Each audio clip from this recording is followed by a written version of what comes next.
Hello, my name is Alvy Byran and this is my presentation for my Crisis Management Assignment 1.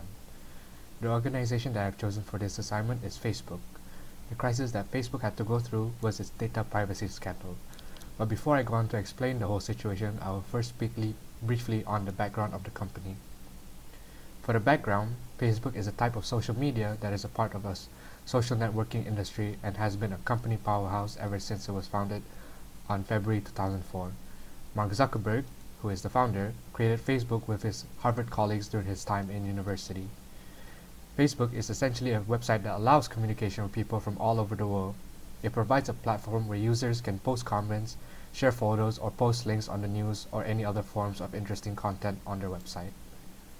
So moving on to the details of the crisis. As I said in the intro, the crisis was a data privacy scandal.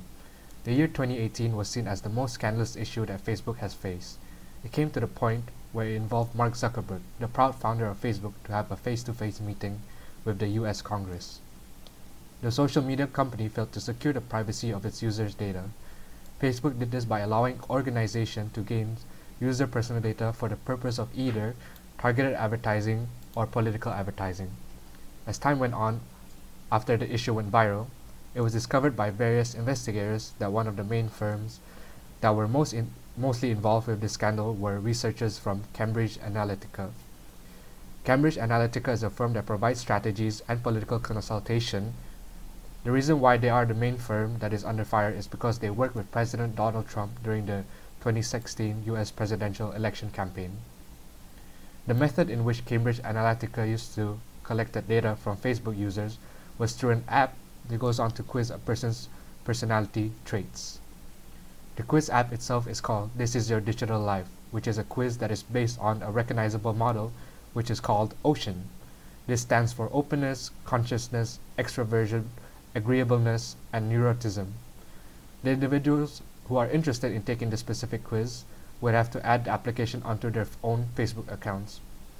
By doing this specific quiz, it enables the people who want information from this app, Cambridge Analytica in this case, access to millions of data regarding a user's private information, even including their history of what they have looked into. Not only that, but the creator also has access to data from the user's friends that are using Facebook as well. The data that Cambridge Analytica are mainly interested in collecting are the likes and interests.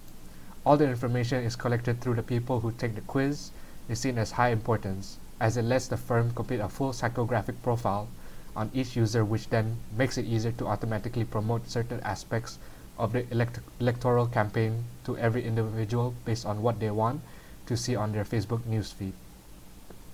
The researcher, who is Alexander Kogan, a Russian-American researcher from the University of Cambridge, who was the main creator of the app This Is Your Digital Life, is the person that helped Cambridge Analytica in collecting all the raw data from a total of 87 million Facebook profiles.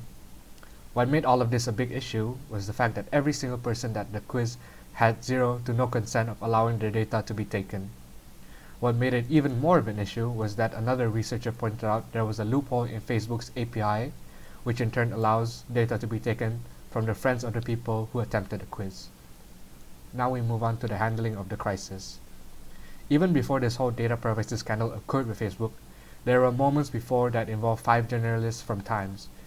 They were on to interview a total of 50 individuals who had some involvement with Facebook at the time, including high-ranking positions such as Mark Zuckerberg himself and Sheryl Sandberg.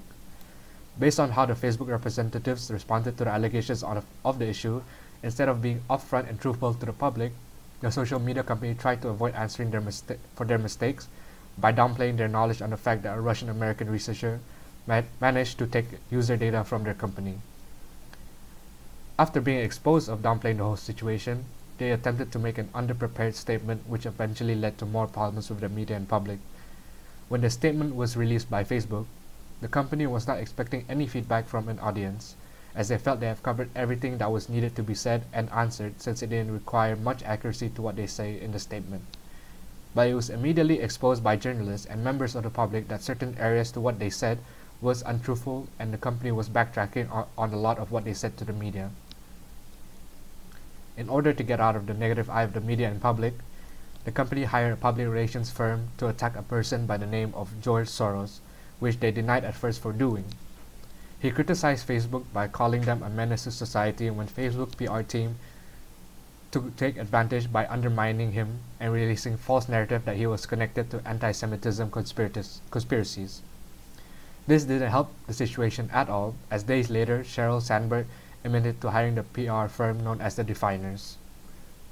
To salvage whatever is left of Facebook dignity, image, and reputation from this public relations crisis, they started by planning ways on how to gain the trust of their users by doing constant checks on their security system and consistently updating their users on what's going on with their company.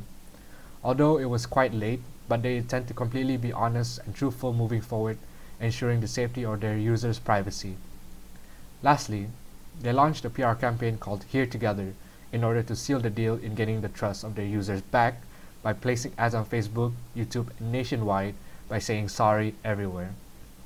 So to conclude everything, Facebook went through a massive scandal and a huge public relations crisis. They attempted to handle the crisis but completely failed on executing it, which in turn made it even worse for the company in both the media and with their users.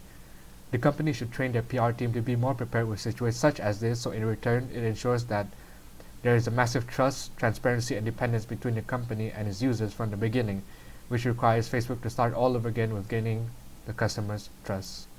Thank you for listening.